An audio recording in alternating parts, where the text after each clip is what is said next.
All right, so here we are at KC Alcock's house, loft rather. Yes.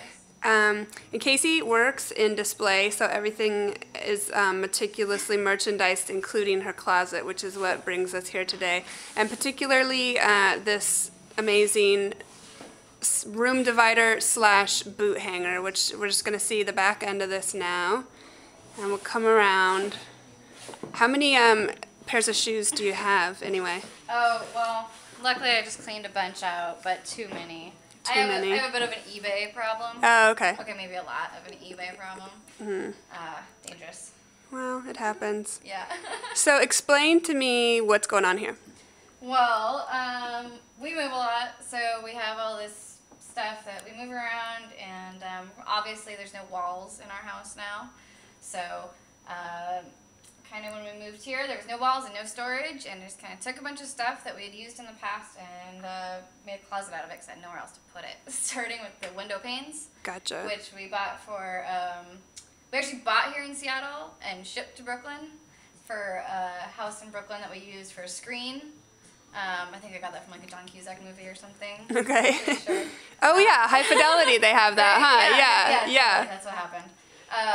And then they just kind of traveled with us everywhere, used them for all kinds of wall dividers, and always wanted to make like a real wall out of them, something really good and structured. And I was here in temporary housing, in Fountain Court, which I don't know if you know Seattle, but oh, man, I was very inspired to do something else. Right. And I was like, boxes and stack, and so now they're super modular, and I just use the leftover wood from making the boxes, and kind of, it's really thrown together and impromptu. It's really just about using everything up.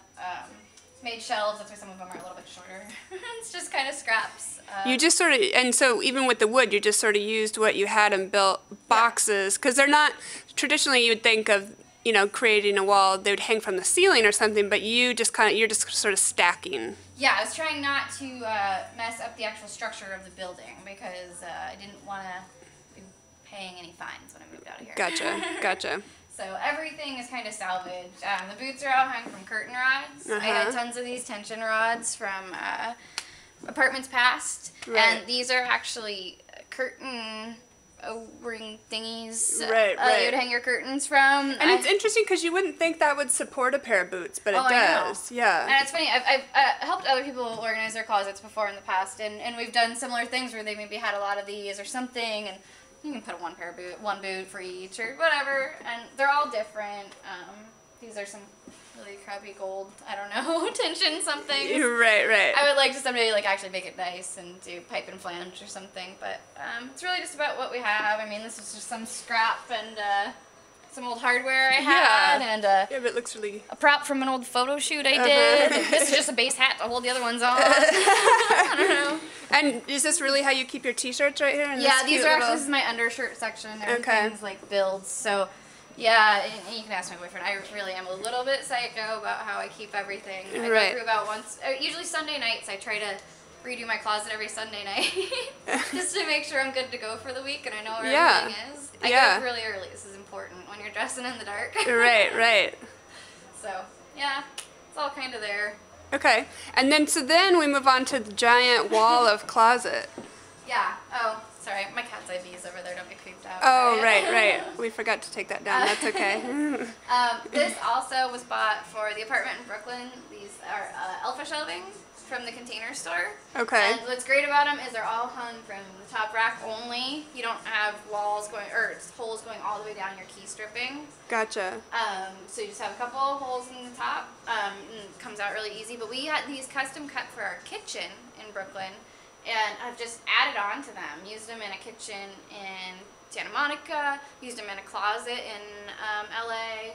And now they've grown to the most massive point of their time into this massive, amazing closet that we have now. Yeah. And which doubles, I might add, is which is a little bit messy right now. A cat jungle gym. That part of it's being washed right now, so Marta, pardon that. Right. I'm sorry that the viewers at home probably won't be able to see it because it's pretty awesome. So that's just covering all of our bases there. That one. Yeah. And it's also our room, technically, since this is a loft. Like I said, I've always dreamed of having a closet room, possibly a separate, but why not just combine Make them it all now? one, yeah. I mean, when you're somebody that loves clothes, you don't mind lying in bed and looking at them. No. Yeah. And that's part of the reason I keep them so tidy. Yeah, yeah. And speaking of tidy, you have only one kind of hanger. Right, yes. So a lot of the stuff, I am a little bit obsessive about certain things. I do try to do it all on the thrift. I don't even know why. It doesn't even matter. I just always do, no matter what. Yeah. It must just be from like sourcing. It's funner that way. Yeah. I was looking at this after I redid it about a year ago, and I had a few color hangers in there, and just driving me crazy. Mm-hmm. So I trolled Craigslist and found all of these, which is a great resource. I know it's kind of sad a lot of boutiques are closing, but great resource. There's some amazing rolling racks and fixtures out there that are really nice and high-end that you'll never find under $100. Awesome stuff. These all came actually from a guy that had done the same thing and collected a whole bunch of different retail stuff into one giant thing, and he had leftovers. So I got a lot of weird random stuff after some of the clips came for the scarves and stuff, some plexiglass. Yeah, I think it's part of what, I mean, when you're, if this is what your solution is going to be, to sort of have your stuff in your space living with you, then I think that the key to that is making it as sort of tidy and clean, lined as you can. And so I think one of the reasons it works so well is because the hangers disappear. You're not like, that's not extra noise, you know. Right. That's really what it was. It was really about just getting it down to I'm just merchandising it. right. Let's be honest. You're always working. My tank tops, my t-shirts, my hoodies, and then by color on the hanger. So you're also a bi-color organizer. You do your For the most part, roughly. I keep it roughly by color, because then I know when I'm going to look for one thing, I know where it is, and I know how to find it. Yep. Now, do you have all seasons out here, or do you have like summer somewhere else, or what do you do for that? I kinda rotate things through, like the top rack and the crates. Like the crates are all tennis shoes and denim cutoffs and shorts right now and swimwear. Okay. So it kind of goes up there a little bit. I find myself progressing kind of more towards that person the older I get a little bit, because I really am one of those people that has favorites and I just wear them, I kill them, I run them into the ground. Right. Which is part of my eBay obsession. It's like, I get a pair of boots I just love that were $10 and I just destroy them in 6 months and then go get another pair. Yeah. And so I do definitely have favorites, and I try to rotate. Like if I'm not wearing something, I will rotate it up to the top, and then if I don't wear it the next season, it's gone. Trying to get better about that. Yeah. Getting there. And you do use the ladder over here. You were telling me, because I mean, So every morning, like, do you plan your outfit ahead of time the night before? I usually do. Yeah. I usually pull it out and hang it on the steamer, and that way I can really get dressed in the dark. Gotcha. Which is interesting. Okay.